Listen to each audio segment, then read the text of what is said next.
What is up, everybody? My name is Fat Cat, and this is Tarukin over here.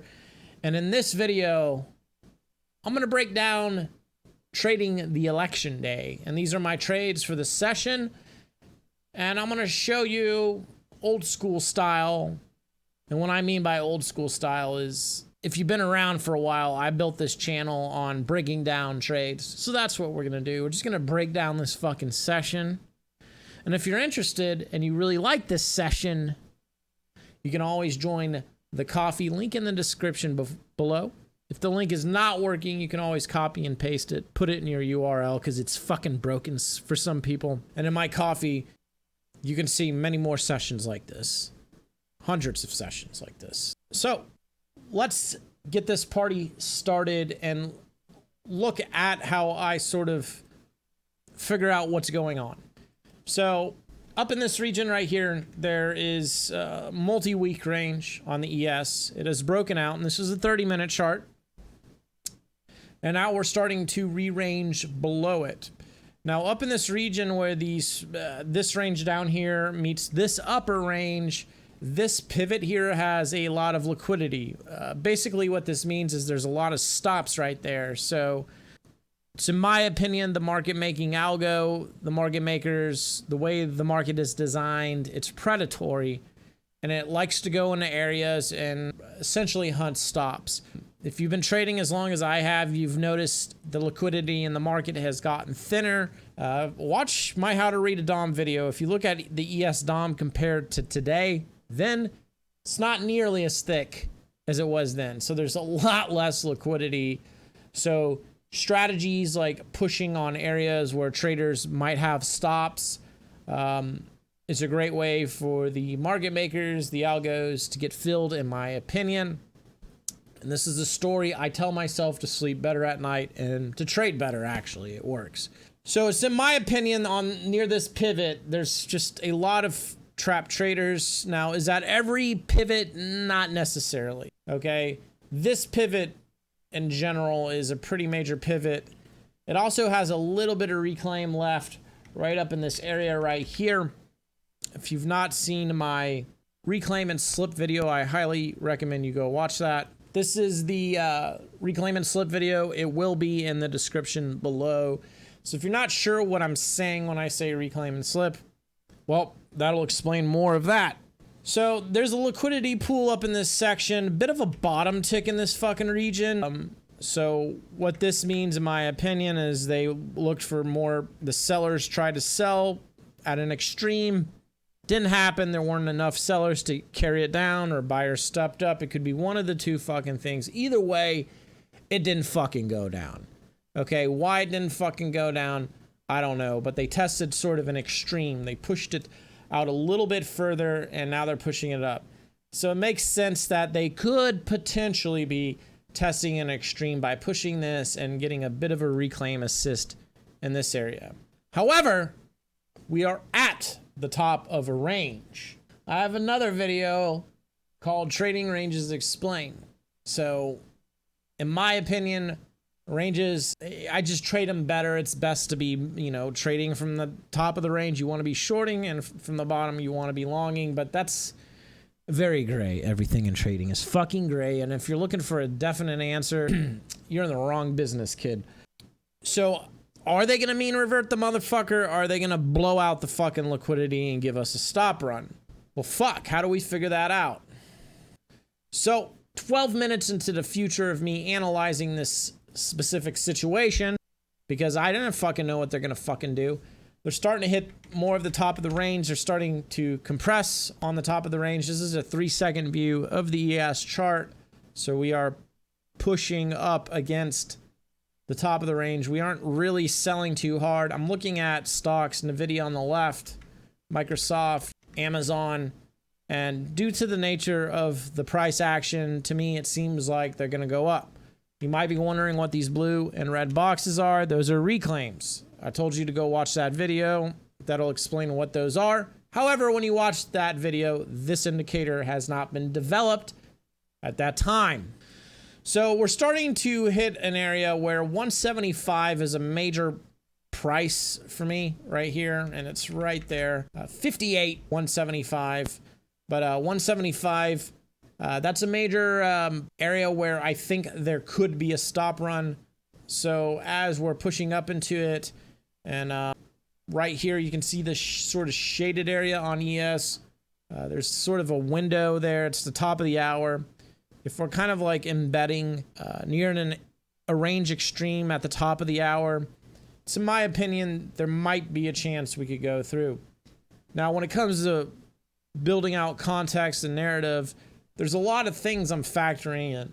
How are the stocks moving? What are the stocks doing on the higher time frames? Where are the stocks? Are they wanting to take reclaims? Or are they going to want to push out liquidity? The market's wanting to do usually one of two things. It either wants to take reclaims back, or it wants to blow out pools of liquidity. And typically I'm trying to figure out what is it doing on that higher time frame. And somebody said this in a video some time ago. Fat Cat takes all this effort to read the higher time frame, and he just wastes it by scalping a couple of ticks. Yeah, because it's a lot easier to predict the next few seconds than it is the next few fucking minutes. And too many of you are hung up on trying to fucking predict these massive targets. Okay, when in reality, you can just scalp and grind out a good fucking session and just do that, which this is what that session is. It's a good grind. Okay, so and if you're scalping, you do want to know what the higher time frame is doing so you can scalp in the right fucking direction, right? All right, so this is a more zoomed out view. Market is at the top of sort of this range that we looked at on that higher time frame 30-minute chart. So she had already attempted to gun it down once, twice, is going in it 3 times, and not only is it going for it, but it's kind of pulling back here and just tapping. Little micro movements like that are so important for me, which, you know, I do talk a lot about this in the coffee. Now, if you're gonna, okay, we're in the trade. So I fucked up here because, in my opinion, I should have let them hit and stop run some of these FOMO longs. Because you can see how thick the bars are right here. I should have allowed them to blow some of this out. So I think I'm getting into this a little too early, which if they blow it out, I'm okay, because overall I do believe they're going to push higher, which they end up fucking doing. There they go. So I figured something like that could happen. So instead of me panicking and bailing out of a trade like that, I hold on to it to allow it to sort of do that. Now I'm looking at the stocks. NVIDIA's not taking this reclaim back over here on the left. You can barely see Microsoft. It's just kind of embedded up there. And then Amazon's just stuck in the middle of sort of this weird looking range. There's a bit of reclaim in that pink box. They're not willing to puke this lower reclaim. Neither is NVIDIA. That's a good sign of an upshove. So the markets are very arbitraged. In my why order flow sucks video, I talk about that. So I have this video, link in the description. Order flow doesn't work. Very popular video. Definitely pissed a lot of people off. Order flow, there's actually a fucking chapter in there that says why order flow is useful, but I don't think anybody seemed to see that part of the fucking video. But with that being said, I talk a lot about fucking stock correlations and how that's important. So as we watch this trade, this is a very prime example of why it's so important. You got to understand why things do what they do. We can see that she's moving up. Now she's about 3-4 ticks in my favor. I'm expecting a more aggressive shove up, which it doesn't do. And then it immediately comes back into me. So as it's coming back into me, this is a bit of a problem. So what I'm going to end up doing is taking a loss on the trade. So we end up taking it out for 2 ticks, and then for some reason something happened where I fudge up and a 1 lot goes in short and I don't fucking realize it. Now here's the higher time frame. I'm looking at the higher time frame like there's still a bit more of a stop run, but they're having troubles just jamming through. It kind of rose up quickly and shoved in. So that's telling me there might be a bit more of a down shove before it goes up. And in my opinion, they're stop running a lot of late buyers like me or some shit like that. They're fucking both sides. That's the way the markets are designed. Think about it. I've talked to enough traders that, and I'm gonna play this. I've talked to enough of you guys that I know you guys all kind of do the same thing. And when these motherfuckers, these HFT firms are buying order flow and all that, they know how you all trade, and I can tell you that you all kind of trade the same. So it's just designed to fuck both sides, in my opinion. So here we're gonna end up taking another trade very soon. I'm looking at stocks. Here's ES. It obviously jammed up, and now it's embedding down, and it's not hitting that stop run. So what this is telling me is they need to fuck some of these late buyers and shake them out. So what happens is these late buyers, and a retail trader is most likely going to have their stop loss right under a pivot like this. A lot of you guys keep your stops really tight, or you guys run super loose. One of the two you're doing. So it makes sense for them to crush a lot of the late buyers in here, and those buy orders turn into sell orders, which the market makers can use to fill their buy orders. The fucking markets are so thin that it's almost like being pumped and dumped like a penny stock. Now, for a lot of you, the way I speak, it's too advanced for you, and if it makes no sense to you, you need to watch more fucking videos. But there's a lot of you guys that consume trading content that you guys are just too basic. Your way of thinking and doing and all that shit, it's just... And trading ain't what you fucking think it is. I'll tell you that much. There they go jamming. Now, it did collapse fast because of this reclaim here, in my opinion, on ES right there. Now, I'm getting into this, and I'm not really too happy with this trade because I'm holding it a little too long. My thinking is if they're not able to quite blast it through this blue section, then I'm going to be wrong pretty badly. I do believe they should take out this pool of buyers here and stop run them. If they don't do that, then I'm going to get kind of trapped in a nasty little area. So what I end up doing is setting up to get out for a tick on this. And I'm lucky I fucking actually get a tick on this son of a bitch. It's obviously not ripping straight up. We're going for it. And then we get the fuck out of the son of a bitch. Stocks are not collapsing either, so that's problematic. So the fact that she's not willing to rip down, but she's also not willing to rip straight up, I do believe that the market, or the market makers, I should say, they sort of hold it in a specific area. And I swear to fuck they wash trade. I swear they do illegal shit. They fucking spoof and all that. They are. Okay? If you fucking think that they ain't doing some crooked shit and not getting caught for it, and you think everybody's doing everything the right legal way, you fucking... That's like saying the government doesn't fucking lie. All right? That's like you saying I just trust the government blindly and everything they say is the truth. All right? The fucking markets, there's some shady shit that goes on. And you got to understand that. So we get the fuck out of it. And I do believe they're going to hold it here to kind of lure in retail traders and get them trapped. So we tried to go for the long. Didn't work. Tried to go for the short. Didn't work. So this is telling me we need to kind of hang out and figure out what the fuck is going on. Because if they were going to kick this over, it should have went a lot faster. If they're going to kick it over up here, it should have went a lot faster. So what I'm thinking they're doing is they're almost like wash trading. If you don't know what wash trading is, that's when somebody trades into themselves, which is very illegal. But I feel like, you know, these market making algos, what's to stop them from fucking having multiple businesses that look separate, but the algorithms are designed to wash with themselves. Okay? So to generate artificial volume. And if you guys think I'm nuts, go read the book fucking Flash Boys. I'm going to do a full-fledged video on Flash Boys. It talks about how fucking crooked it is and nobody talks about it. And this book was written over fucking 10 years ago. All right? Just how fucked up order flow is. You guys think there's no middleman because you have direct connection to the exchange, but that ain't the fucking truth. Okay?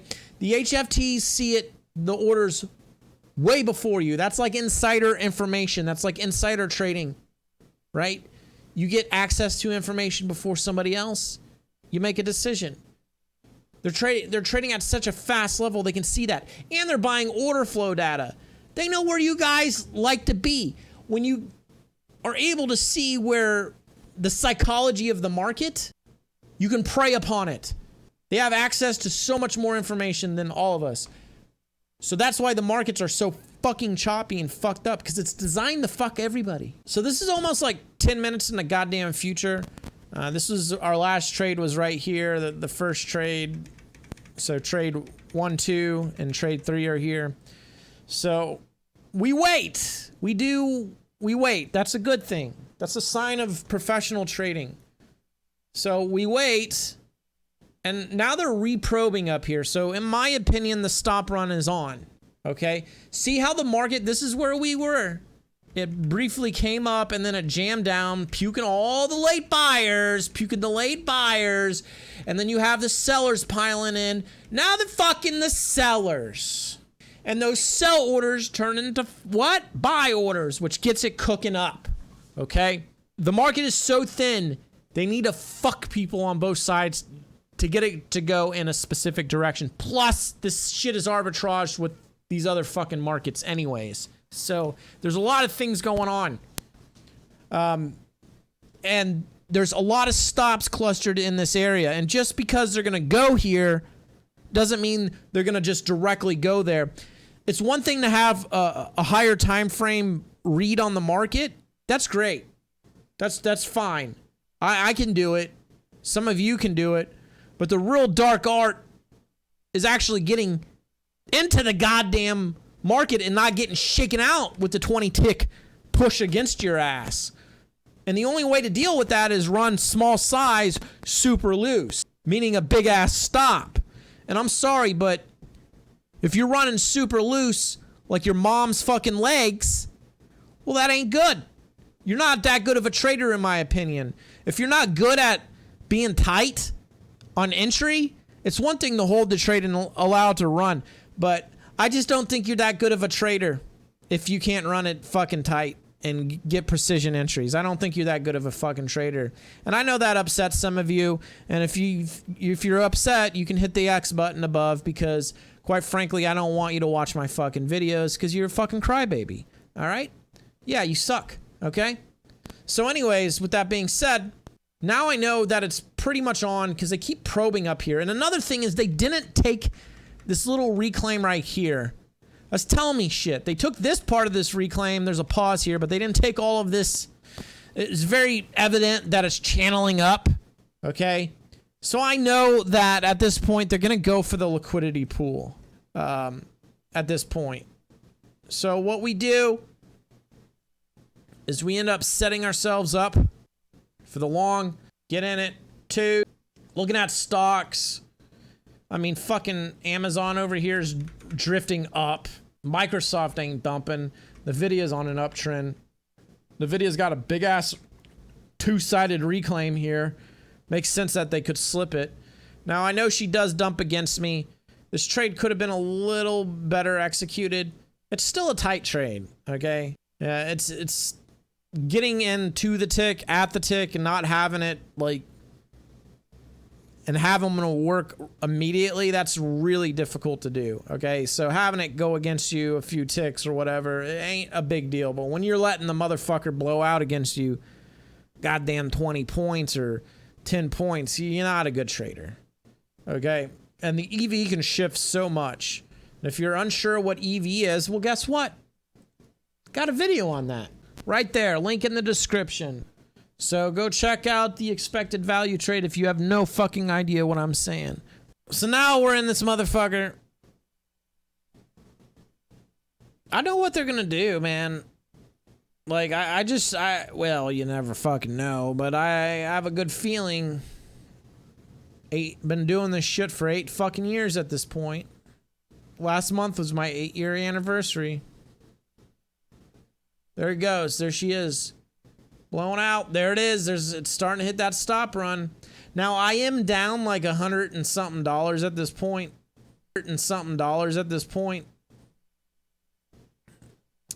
Because when you picking up one tick fucking wins, which we end up picking up another fucking one tick win. Because again, it nudges up and then dumps in. I thought this was this one trade, but I guess it's not. I was wrong about that. Nudges up, dumps back in. That ain't good, man. When they keep nudging it up and dumping it in, that's really fucking bad. So at this point, I want to see him kind of fucking potentially run these motherfuckers, these late buyers here. I'm being somewhat conservative. I want to, yep, there they go, dumping it. I want them to sort of stop run a specific section here. So this is several minutes in the future. You can see they did it. They fucked all the late buyers, right? And that's the thing. I ain't gonna buy here because at this point in time, I don't fucking know if they're really gonna truly run it up. But right here, they're fucking all these late buyers right there. All this cluster of late fucking buyers. Fucking them. So I'm waiting for that shit to happen like a professional. And if you want to hear I'm narrating the shit out of this episode. So if you want to hear the full narration on the Hard Right Edge, it's on the coffee. I do all my trading sessions. I review all my trading sessions. I narrate all my trading sessions. So it's a great way to study what I'm doing to see how I make this shit work. Okay. Now, it ain't something that's going to get you fucking consistent.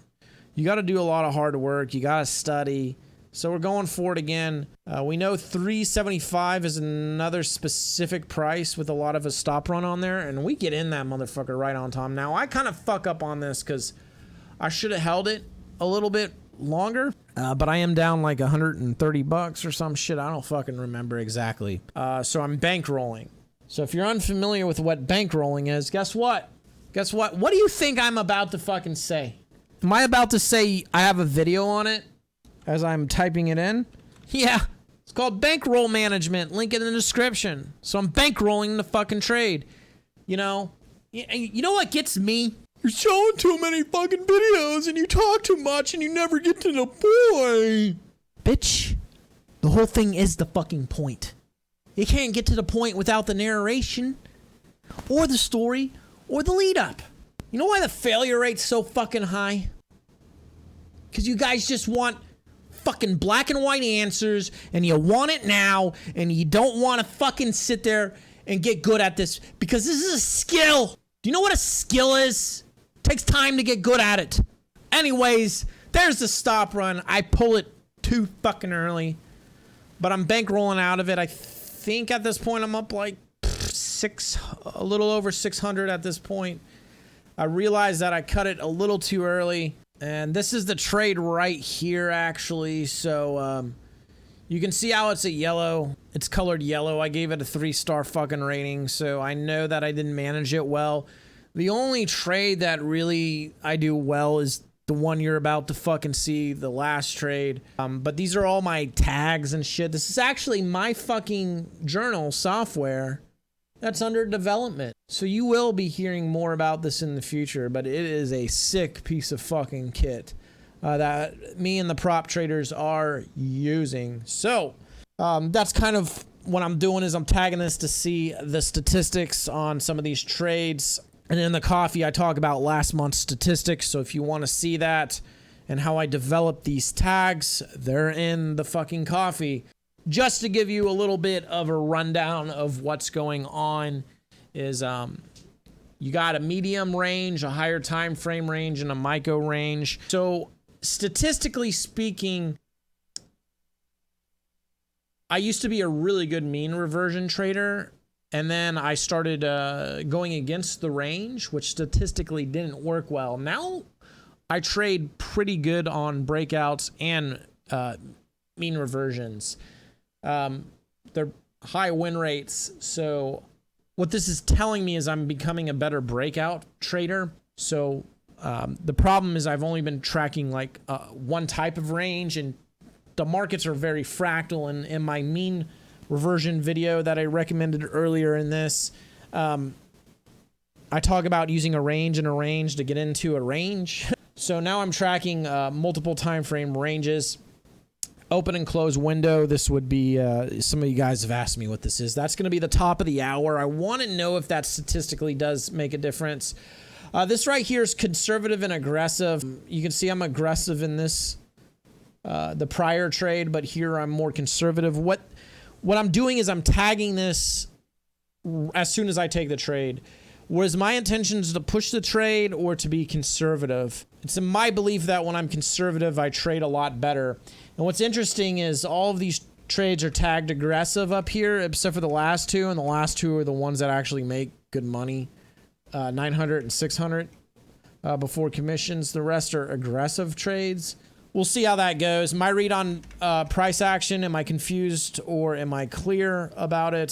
Slip zones, I have a video on slips. So these are my tags going into the month.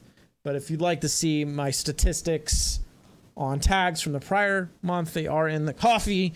It's just more. Not all of you are cut out for that type of shit, though, because you guys are very basic people that watch this, and it's too technical for you. So what ends up happening is I have to stop trading at this point because I had to get on a call with my developer who's making the journal, because we talk every day about it. And we're trying to progress it because I'm also, if you're unaware, trying to start a prop firm. Guess what? There's a fucking video on that. It's this video right here called Fastest Way to Consistency, link in the description. And I've come to realize that in order to have prop firm traders, I need to see their statistics on shit, and there was no good solutions out there. So I haven't really been able to grow the prop firm. We've been building out this journal.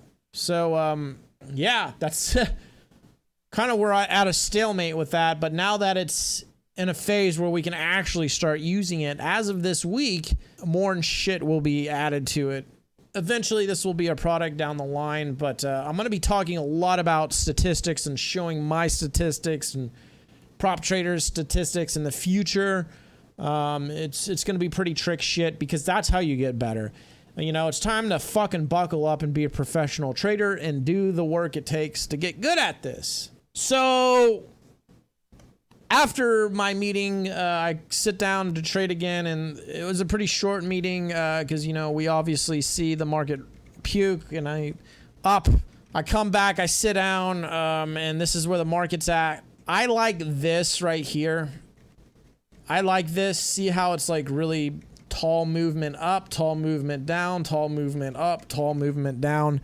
That's like a slip range. A slip range is a little bit different than a slip entry, but these are really nice, and these are great mean reversion trades. You got to be careful with them. You don't always want to mean revert them. You want to know the broader context of shit. So at this point, I'm wanting to know, are they going to puke this area down here? You can see both of our mouse cursors. But what I realize is they've not really hit a good stop run up. I feel like the market could continue to press up. Like, I feel like, yeah, they did a good stop run up here, but it continued to embed, and maybe there might be a little bit more up there because that's how these trends develop. They keep sort of hitting these areas, and they're pushing, and they don't quite hit these stops. So either way, higher time frame, I still believe there's a little more of an up move, but also on this intermediate smaller time frame, I do believe they're going to push right here, which we get into it because I wait for it to sort of stall in here, and it's stalling here and it's not immediately dumping. So I do like that, and that there's a good chance they could push it up. So we get into it. It's working pretty immediate. I do believe it may or may not flush against me. You can see the order flow is very finicky. It's two-way order flow almost no longer exists anymore these days. And I think the market is becoming more predatory, more choppy, hunting more stops. There it goes. So I'm very conservative here. I just want to get a point. And guess what? We're up after commissions over 1,200 at this point, 1,500 without. And these aren't big trades, and it may not be that impressive for a lot of you guys because you think you need to hold these big ass trades to make any fucking money in this job, but that, in my opinion, is not how it really doesn't work really well that way. Some traders it does, but you're on my channel to hear my opinion, and it's a lot easier to predict the next few seconds than the next several fucking minutes. Guess what? I got a video on that. It's called Forecasting Trades. You should stop doing that. And I talk about the odds and probabilities of what happens when you guys start trying to predict too big of a fucking move. It don't take much ticks to make a decent, really decent living in this. I'm fucking telling you. And what I'm doing may seem like it's really easy, but it's not. It takes many years of honing this craft to get good at trading. I mean, because the amount of narrative and reading and context building and do I push the trade? Do I bankroll the trade? Trade management obviously was not perfect. Could have done way better, and I'm always striving for perfection. And the more you strive for that, the better you get. So it may not seem that impressive to you guys, but it is a lot harder to consistently pull that off day in, day out. And I do struggle at times, and you'll see my struggles, but I'll tell you exactly why I struggled and where I fucked up on the coffee. So with that being said, I hope you enjoyed this video. We're going to see who the next president is, and I don't think the market's going to move because of the president necessarily in one direction or another. I believe the market sort of just does its own thing. I do believe there will be some volatility coming into the week because of it, but for the most part, the market is designed to fuck both sides. So that's what I believe it will do. With that being said, I'll see you in the next one.